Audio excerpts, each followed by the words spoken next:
Voilà, Kari Shalom et bienvenue, c'est votre émission Tétélesta et je suis le docteur Mangouan Désiré. C'est avec un réel plaisir que je vous retrouve encore en cette émission. Nous allons continuer, nous sommes en train de parler de connaissons-nous Dieu ou sommes-nous connus de Dieu. Et nous avons déjà fait notre bonhomme de chemin et nous allons continuer simplement dans notre livre l'ABC de la famille chrétienne, dans le cours connaissons-nous Dieu ou sommes-nous connus de Dieu. Il est écrit, nous lisons ceci dans le livre, le Fils est l'expression, le rayonnement de l'opinion du Père, du jugement de Dieu. Et ceci est confirmé par la suite du verset qui déclare qu'il est l'empreinte de sa personne et le rayonnement de sa gloire. Donc, nous étions en train de parler nous avons parlé la dernière fois de comprendre le discernement de Dieu. Dieu ne cache pas sa volonté pour que nous donnions tout le mal à la comprendre, bien à la saisir. Mais c'est le plaisir du Père de nous révéler sa volonté. Voulons-nous savoir l'opinion du Père nous concernant? Alors, regardons à Jésus-Christ, précisément Jésus-Christ crucifié. 1 Corinthiens 2, verset 2. Lorsque nous parlons de Jésus-Christ crucifié, nous ne demandons pas d'aller acheter des crucifixes et de les placer devant vous, mais plutôt de ce que la croix représente. Le fait que dans son amour pour nous, le Père renonce à lui-même, a renoncé à être Dieu sans l'homme. Ça veut dire que Dieu, dans toute l'éternité, a décidé de ne pas être Dieu sans l'homme que tu es. Voilà combien précieux nous sommes. Alors Dieu, dans son Fils, s'est donné lui-même dans un don spécial par l'Esprit, afin de se manifester lui-même comme étant la seule vie de l'homme.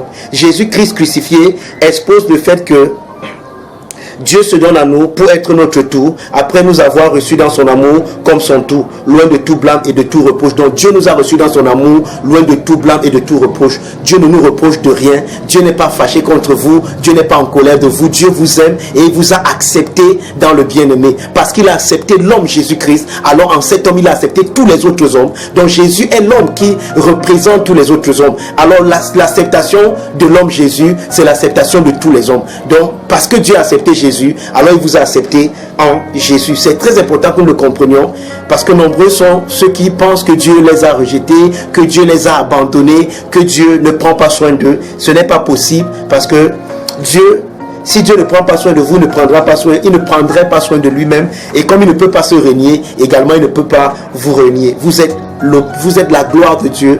Vous êtes la manifestation de son opinion en la personne de Jésus-Christ.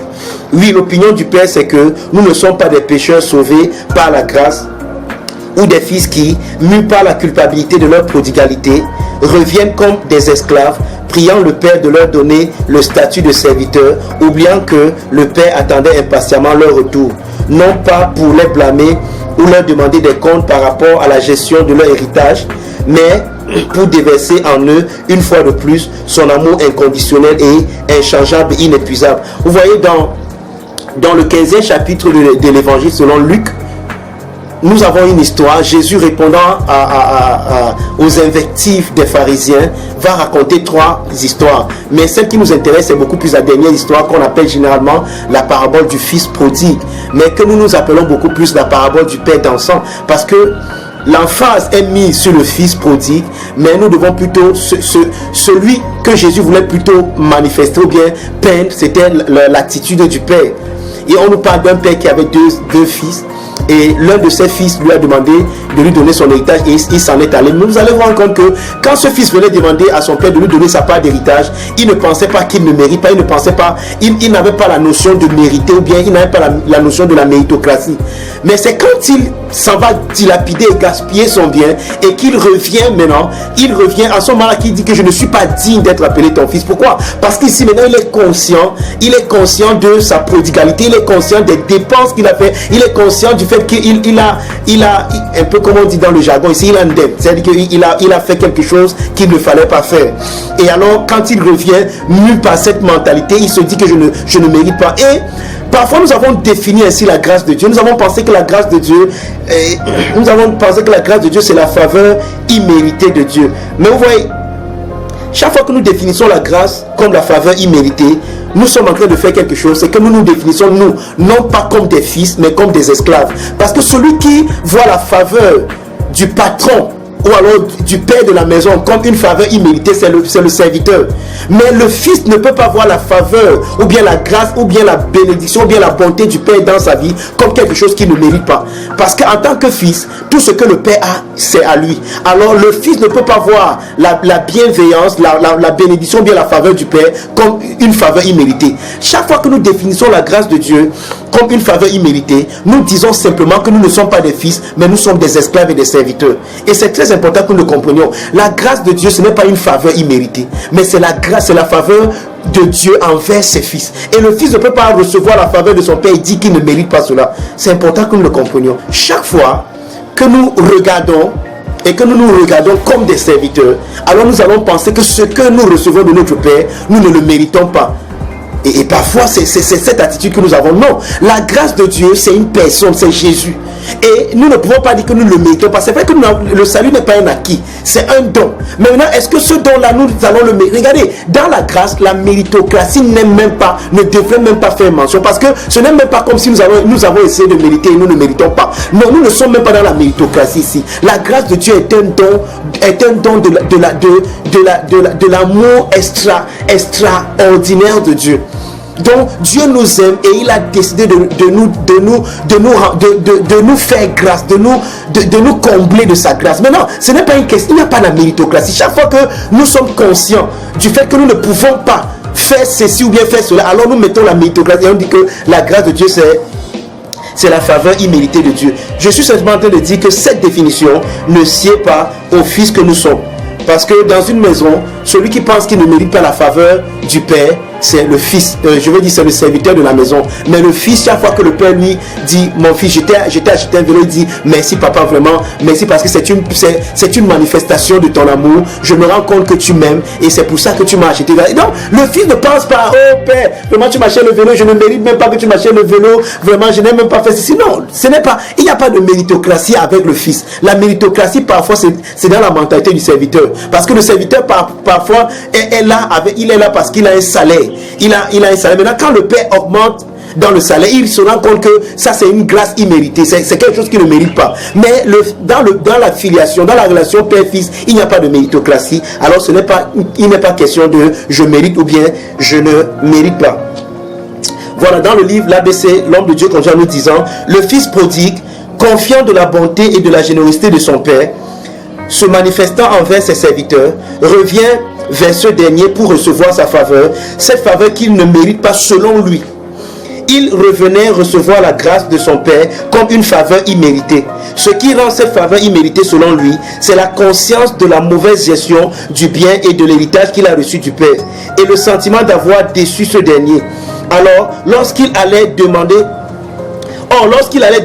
au père de lui donner sa part d'héritage, il ne se voyait pas comme ne méritant pas cette faveur. Mais après la mauvaise gestion de ce qu'il a reçu du père, il se voit indigne de recevoir quoi que ce soit de son père en tant que fils et revient en tant que serviteur. Vous voyez? Donc chaque fois que nous pensons que non, je ne mérite pas, c'est qu'en fait nous sommes conscients des forfaits, des manquements qui sont liés à notre personne ou bien à notre performance. Mais chaque fois que nous pensons à l'amour de Dieu, donc l'amour de Dieu n'est pas quelque chose que nous allons un jour mériter ou bien que nous ne méritons pas. L'amour de Dieu met à l'écart le mérite. L'amour de Dieu, Dieu ne nous aime pas parce que nous avons mérité ou bien nous ne méritons pas. Donc en ce qui concerne l'amour de Dieu pour ses enfants, il n'y a pas de méritocratie. Nous devons complètement enlever cela du jeu. Il n'y a pas cela dans l'équation. Donc la grâce du Père, la plus belle robe, l'anneau au doigt, les souliers, ainsi de suite, vu par ce fils prodigue, pouvait être défini comme la faveur imméritée. Telle est la définition que nous avons attribuée à la grâce de Dieu, oubliant que cette définition-ci à un serviteur ou à un esclave n'est pas un fils, encore plus un fils bien-aimé. Donc, ce que le Père donne à son fils, ce n'est pas parce que le fils le mérite ou bien parce que le fils ne le mérite pas, mais c'est parce que lui, le Père, il aime le fils. Et c'est son amour pour le fils qui le pousse à déverser tous ses bienfaits, toute sa générosité sur son fils. Donc ici dans le cœur du Père, il n'est pas question de je mérite ou je ne mérite pas. Donc le père ne pense pas à la méritocratie. Le père ne pense pas que est-ce que mon fils il mérite même que je lui donne ceci? Est-ce qu'il mérite même que je fasse? Non, c'est mon fils, je l'aime. Il est le sujet de toute mon attention. Il est l'objet de toute ma bienveillance. Il est celui à qui je veux me voir. Il est celui à qui je veux déverser mon amour. Donc le père le fait par amour. Donc quand le fils vient et il parle de je ne mérite et il met sur la table la méritocratie, cela attriste le cœur du père. Cela insulte la générosité du Père. Donc mettre sur la table la méritocratie insulte la générosité du Père. Donc chaque fois que nous définissons la grâce de Dieu comme étant une faveur imméritée, quelque part sans nous en rendre compte, nous sommes en train d'insulter la générosité du Père, qui lui, lorsqu'il nous remplit, lorsqu'il déverse sur nous toute sa bienveillance, ne pense même pas à la méritocratie. Ne pense même pas, est-ce que mon fils il mérite? Est-ce qu'il a lavé les assiettes? Est-ce qu'il a balayé la maison? Non, le Père ne te donne pas ce qu'il te donne parce que tu as fait toutes ces choses. Mais le Père te le donne parce qu'il t'aime. Et nous devons le comprendre. C'est très très très important que nous le comprenions. Donc il n'y a pas de méritocratie là-dedans, bien aimé. Ça ne dépend pas de ce que tu mérites ou bien de ce que tu ne mérites pas. Voilà. Et l'homme de Dieu continue en disant, cette définition insinue sans le dire explicitement que celui qui reçoit la faveur de Dieu est un pécheur, quelqu'un que Dieu a ramassé, nettoyé, arrangé et positionné dans son palais pour le rassasier de son amour et de ses bienfaits. Vous voyez un peu, hein? Quelqu'un que Dieu a ramassé, quelqu'un que Dieu a nettoyé, il a arrangé et il a positionné dans son foyer, dans son royaume pour le gaver de ses bienfaits. Et qui, conscient de son état premier, apprécie la grâce de Dieu sous ce piédestal, se voyant comme une personne indigne, elle se jette aux pieds du Seigneur pour l'adorer, non pour qui il est, mais pour ce qu'il a fait pour elle. En ce moment, cette personne, quoique adorant, est consciente d'elle et non du Seigneur, et pense que son adoration fera en sorte qu'elle reçoive davantage de l'amour et de la considération du Seigneur. Donc en ce moment-là, son adoration est un peu comme ce qu'on appelle la talakou. C'est-à-dire que c'est un peu comme des éloges. Oh Seigneur, je t'adore parce que tu es si bon, parce que je veux qu'il soit encore un peu plus bon pour moi. Seigneur, je t'adore parce que c'est toi qui prends soin de moi, parce que je veux qu'il prenne encore un peu plus soin de moi. Oui, l'adoration de certaines personnes est un peu comme la talakou.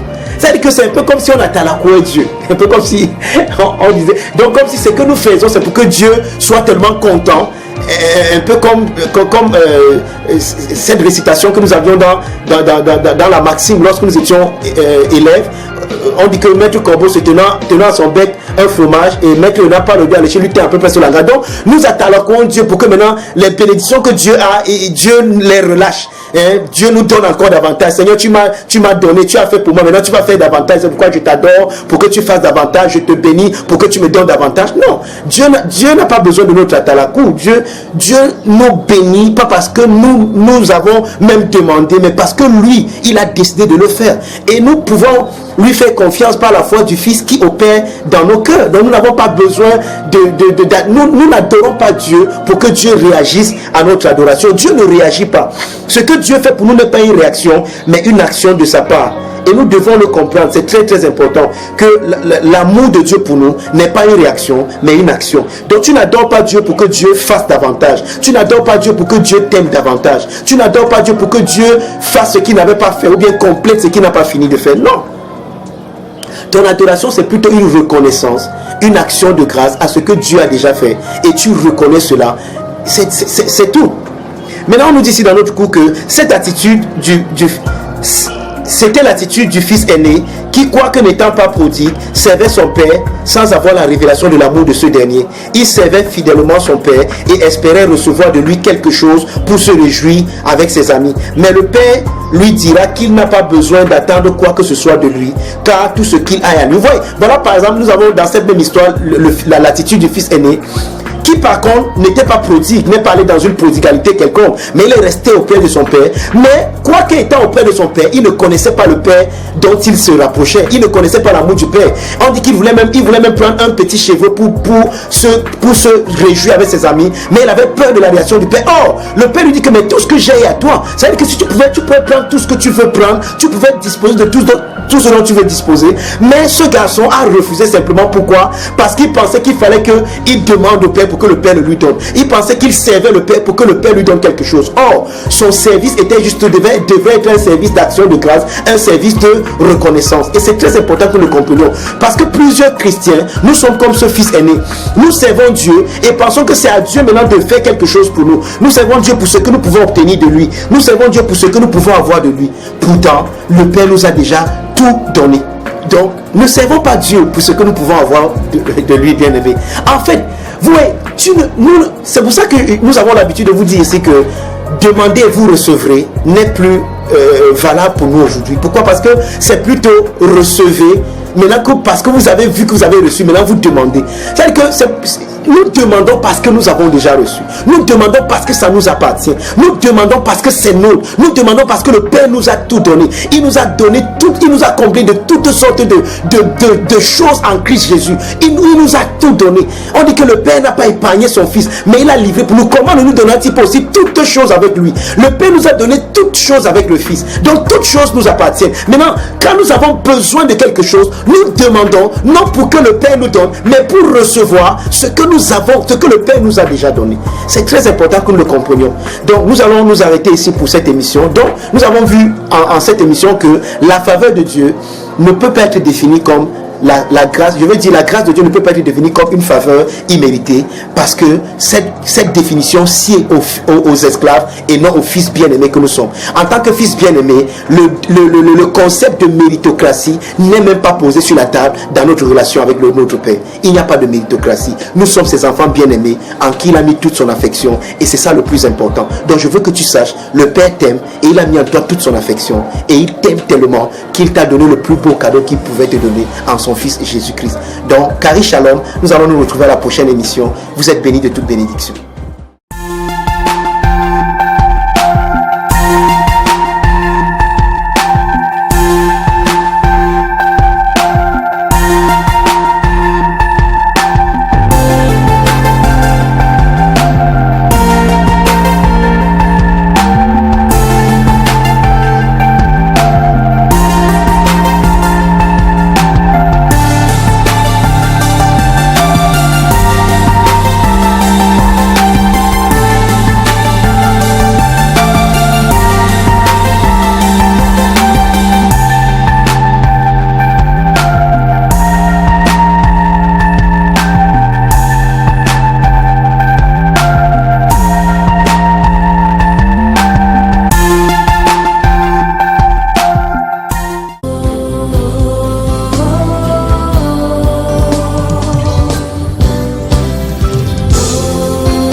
Mon meilleur ami, mon ami de tout le temps, toujours prêt à me consoler.